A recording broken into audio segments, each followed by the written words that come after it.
Hi, hello, nice to meet you. How's it going? Steve, etc. Today's video is the start of a brand new series of Ableton Live tutorials. So I'm helping an artist to kind of learn Ableton, understand what to do with it, to get some cool sounds out of it. And I figured I would document the process. It's basically going to be done a little bit differently. So rather than me just be like, hey, here's another Ableton tutorial, it's going to be based on questions from the artist. So I'm going to be explaining a few things, she's going to throw questions, and I'm going to answer the questions. So hopefully doing it in a way that like you'll naturally learn, and maybe you'll think the same questions. If you don't, hey. Right, so I'm going to get stuck into it. This first thing is going to be just explaining what's going on, because that was the first question. WTF is going on here. WTF because YouTube doesn't like swears, does it? So I'm just going to do a quick explainer, and you can probably use this as a reference guide, and hopefully it'll help you just to understand what's happening with the window. Well, what we're looking at here is session view. Session view is proper confusing if you've not actually come across anything like this before, and you probably haven't. You've probably more likely come across arrangement view, which if I hit the tab key, or in the top right here, you've got these things to switch between. And that's where the Ableton logo comes from. So this is kind of like the linear thing, time left to right, and you know where you're placing things on the linear timeline. If I go back to session view by touching the tab key, not just touching it, pushing it. If I go back to that anyway, this is what you get. So this is clips. Clips are pretty cool. So if I double click, I'm going to get rid of everything here. So we've got one MIDI channel, and I am going to double click. That's right, double click. I'm going to double click in that space, and that creates a MIDI clip. Cool. So what is it? It's a loop, basically. I want to drag a sound into that if I want to make sound. So what I'm going to do is I'm going to go to instruments on here, and I will go to poly, and I'm going to double tap it, and that automatically puts an instrument in. And what you're thinking there is like, well, where did that MIDI clip go? What happens is you switch between the two. You don't get the two up at any one time. You can do that really easily by going into the bottom right. At the minute I'm looking at the instrument, but I can click on this, which is the clip view. Or the best ever keyboard shortcut, not shortbread, is hold down shift, hit tab, and it switches between the two. How cool is that? So I've now got an instrument in there. If I want to play that instrument, I need to arm the track. So that is at the bottom here, that little circle. If that's on red, that's the track that you're actually playing. If it's not, you're not playing it. If nothing's on red, you're not going to play anything. So you might click and you'll be like, no sound's coming out, I've broken it, what's going on? And it's probably because you haven't armed a channel. Or you might have armed a channel, which if we right click here, we're going to insert a new MIDI track. You might have armed a channel that's got no instrument on it, so it's not going to play anything. There we go. So we'll go back to this one. I'll arm that, and I'm going to push a key. Oh, one thing I'm going to explain about in the top right corner is this keyboard thing here. If that's turned on, you can use your computer's keyboard as a MIDI keyboard. So A, S, D, and all the way along are white keys. And the top below the QWERTY is black keys. So you've got A, W, S, E, D. Cool. So I'm playing that. If I turn that off, I'm playing absolutely nothing. And you can solo from here in case you just want to have one thing playing and you want a distraction of everything else. Then you can turn channels off and on really, really easily. Then you've got your send effects. So Ableton's automatically got two send effects. We've got a reverb and we've got a delay. So if I play this, I'll just play a note, and I turn up the delay, which is B. And that's sending it to that delay there that's called B, because it's on B delay. So what that's doing is just, rather than have it in there, you can send multiple things to one effect, and you can keep your send effects by themselves, kind of away from everything. Say, for example, want the reverb on it, which I'll put on. And say we want to use one reverb and put everything in the same space, we use send effects, and we just use the amount of reverb to indicate how far away from the user it is. So if it's a little bit lower, they're going to think it's a bit lower. If it's higher, they're going to think it's further away, and all that sort of thing, creating a sense of depth. So that's kind of that. And if I double click on this clip, I can kind of open it, and this is where I can put MIDI in. Now, you're not hearing any notes there, but if you want to hear MIDI notes as you're putting it in, you click on this little headphone here. There you go, Flight of the Bumblebee. Right, I'll get rid of that. We'll not dwell on it too long. We'll just explain everything, how it all goes together. So across the top, you've got Link, which is for Ableton Link devices, which is, like say you've got an instrument on an iPad, it's got Ableton Link built in, it'll synchronize between the two devices. You've got your tempo set to 120 by default, you can tap it to change it. This is a phase nudge, never used it, it's probably got a use. You can set your time scale here, time scale, one important thing by the way. You know, I could edit this and go, hey, I'm going to put that back at the start, but you know, this is the real world. Get with it. This is your best ever friend. This is the info view. If you've got that open, it tells you anything you hover over. So it's a time signature. There you go. I had a proper what's that again? So it tells you every single thing. So you see I'm in the browser content pane. It tells you all of these things. So I'm going to tell you all about these things, but really you can just do it yourself. But I'll give a little bit more explanation in all of them. So what we've got here next is the global groove amount. So what we can do on here is all the way up, all the way down. And that puts a little bit of swing, but it puts swing on every single thing. So it's a bit messy. Next thing you've got along here is your metronome. If I turn it on and I'm going to push play,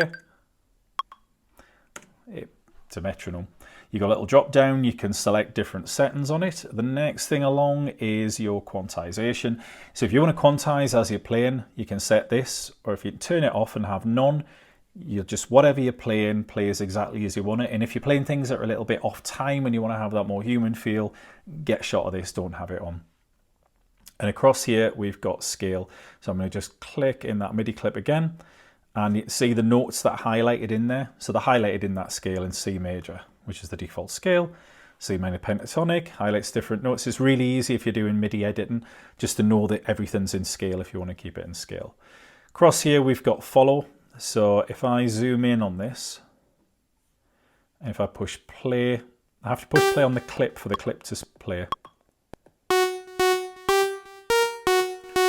Genius. Yeah. So that's following it everywhere. If I turn that off, it's not following it. I just always leave it on because I just think that's what I want. This is the position. So if I go back to arrangement view, you'll see it puts it on the position that I'm on. So you can just tap in if you want to go to bar 44 and easily go along to bar 44. Back to session. These are global controls, the play and stop. And the confusing thing which might get you on this is this record. You'll do it and you'll be like, yeah, I'm ready to record and all that. And nothing happens in there because what it records on is this view. But it records absolutely nothing in here. So it's cool. We'll look a bit more advanced on how you record from session view into there later. But if you are wanting to record in session view, you have to use this record. Otherwise, nothing will happen. Or it will just record random things in arrangement view that you know nothing about. I should grab that and delete it. The next thing on here is I always leave it on MIDI arrangement overdub. So if you're recording something and you want to add a melody to it, so we've got overdub here. Let's get into this clip. We're going to select it and we're going to click on record. I should have had a much faster count in there. That's what happens when you have 8/2 timing, you know. Right. So we're overdubbing onto that. If I turn that off, then I'm just going to click the record button.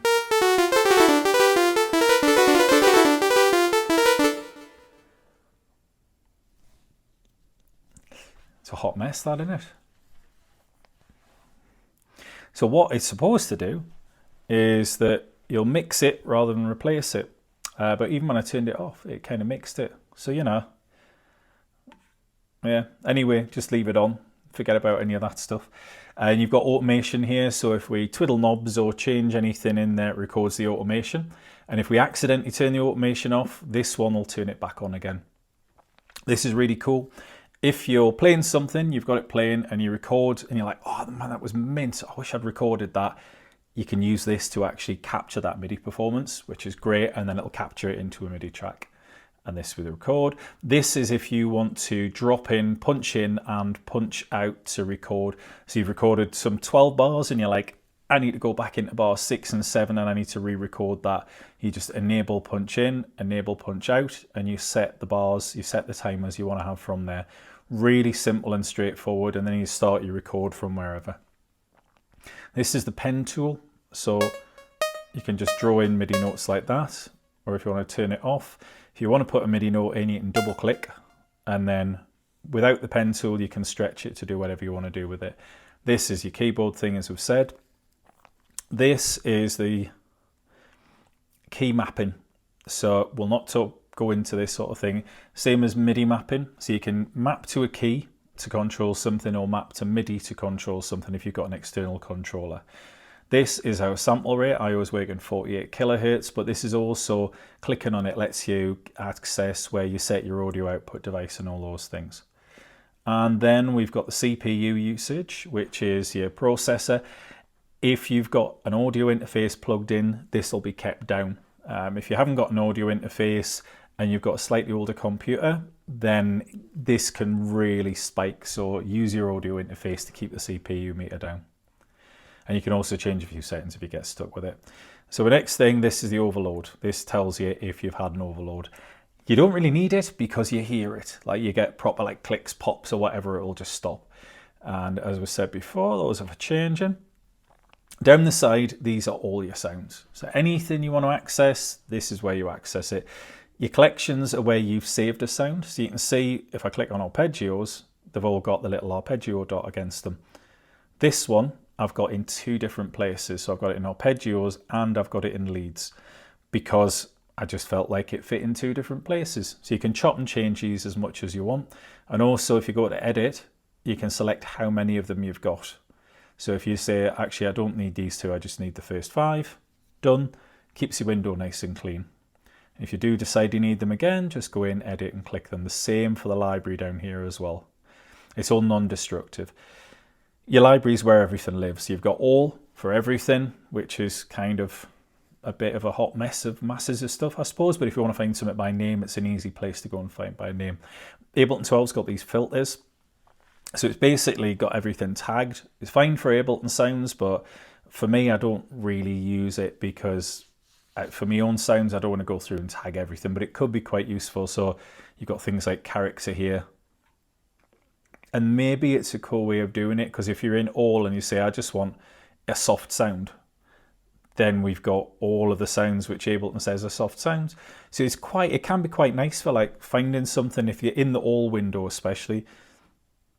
In the other windows, I'm not so keen on it, but each to their own. So this is sounds, which has got all of the instrument stuff in it. And if you click on anything, it actually auditions the sound for you. If you don't like that, you can just click on that little headphone icon and it'll stop doing it. Or if it's playing and you think, I've heard enough, just hit the space bar and it'll stop it. Your drums are pretty cool. So you've got the kits here. So if I click on this MIDI track and I double click, that puts in that kit as an instrument. And I'll double click there. And it's where you've got a drum kit, you've got slightly different things. So you've got pre-made notes and each one you can tap on. So you can create your kind of drum loop from there. But a really cool thing, I'm going to get a little bit ahead, is clips. So we've got 707 core here. So I'm going to double tap on it and it'll overwrite. It'll create a new track. There you go. So what that's done is put in an instrument and MIDI. So I'm going to solo that so everything else isn't playing. So you've got already like a drum groove in there. And if you want to be like, oh, I'm just going to change that a little bit, I'll drag these around, put a new thing in. If If I hold down Option and drag something, it will create a copy of it. So I can just keep that held down, drag things along. So you can kind of take what somebody else has done as a drum loop and make it your own, which is pretty cool. Right, push that down. And everything else in here is kind of self-explanatory. You've got instruments, which are Ableton instruments, which again, if I want to put something in there, I can drag it onto a track, or I can double click on it and it'll replace what's there with that instrument. Audio effects, exactly the same. If I want to use convolution reverb, let's say I'll scroll to a preset, double tap on it, and it puts it straight in on the track you're working on at the end. If you've got more than one effect, so if I say actually I want to do a channel EQ, double tap on it and it'll put it on the end again. Now if I want to rearrange them, all I've got to do is just drag. So if I say I want to EQ before the whole effect, or I want to EQ after it, it drastically changes the nature of the sound. MIDI effects are exactly the same. If I have an arpeggiator I want to put on, I can double tap it and it'll automatically put it into the right place in the instrument setup, because a MIDI effect's always before, because you're playing your MIDI notes before they go at the instrument, so it'll always insert them beforehand. Modulators are LFOs and the like. If I double tap on that, automatically puts it in, and you can map the LFO dead easily to something. So I map it to the dry wet signal. You can see it's doing that. So I'll take that solo off. There you go. Max for Live is programming language that comes with Ableton Suite, which is really cool, but it's got loads of things in there that other people have made, and you can download from other people as well. The people who sell and people who've got like free Max for Live things you can download. This is really cool. So you can also create your own if you learn it. It's a bit of a hill, steep hill to climb like. Plugins are non-Ableton, so that's all your external things that you've bought or downloaded. They all go into here and get grouped by manufacturer. Samples are all Ableton samples, so it's just what comes with Ableton, what's being created in Ableton. That's got all of the samples there. And again, we get a preview of everything. Grooves you can drag onto a MIDI clip. They're pretty cool. So you've got like a boring stayed rhythm. If you drag a groove onto a MIDI clip, you can start with a groove window, then just adjusting it so it sounds less machine-like and more human. Adds a little bit of swing, creates something that's quite there. You've got tunings as well. Tunings, very simple, puts a different tuning into the software. Templates, we've got what we're working on now, the default live set. And as an example, I've got one here called Full Tracks. I don't want to save this. And this will load up my default template. So if you create something as a template and think this is how I want to start every single set, save it as a template. If we go into the file menu, you've got save live set as a template. And then once that's saved as a template, it'll appear here in the templates. You can set it as your default, or you can save several different templates and then start working from the same one each time, or just change it as you go. And they're really, really powerful. So I'll talk you through how to do a full template that suits you in the way that you work. Quite similar to this, usually the group tracks or bus tracks. And the last little bit is Ableton's places. So this is the packs that you download with Ableton. You can go on the website and download them, but you've also able to just expand this, and all the packs that are available to you with the version of Ableton you've got are here. And if you want to download it, all you got to do is click on that and it'll start downloading. There we go. Now, next down here, Cloud is if you've got Ableton Cloud. If you're using Note, which I'm not, I don't have a push 3, which means I can't use that bit. Your user library is everything that you've saved. So if you've got something that is really cool, you've got this effect chain you like, you save it, it all goes into your user library. And then if you're in that user library, if I go to presets and I go to instruments, and let's go to instrument rack, you'll see most of them have got the little marks against them that put them into the collections up here. If I've got something in there I actually want to add to the collections, I just right click on it and I can select it and put it in whatever collection I want. Current project shows the files in the current project. Because we haven't got anything here, it hasn't got anything in it. And then these are all my default locations. So if you want to add default locations to this, because say you've got a couple of folders you work off, you say I've got 2 samples folders that I like to work from, you've just got to go add folder. It'll take you into your browser window, go anything you want. Say I want to add this. If I click open, and then all of a sudden it's added it to the bottom. But then I decide I don't want that. I can just right click on it, remove from sidebar. It's non-destructive, it's just a shortcut. So you don't need to worry about deleting anything. You can just be like, yeah, I've saved that location. I don't like that one. You can get rid of it and you're not going to affect anything. And there we go. That's pretty much the whole thing. Hopefully this is helpful and it'll serve as a reference guide and I haven't bored you. Like, because you know, sometimes when you're doing videos, you get sick of the sound of your own voice. And I've got to go back and edit this as well. I mean, you know, I get like double me. I mean, I get me all the time, obviously. So, you know, there's that. Anyway, lovely to have you. Hope you learned something. Hope that helped to demystify things. If it didn't, I'm just a massive failure. Thank you very much. See you later. I don't know why I saluted. I'm not going to do that again, all right? Bye.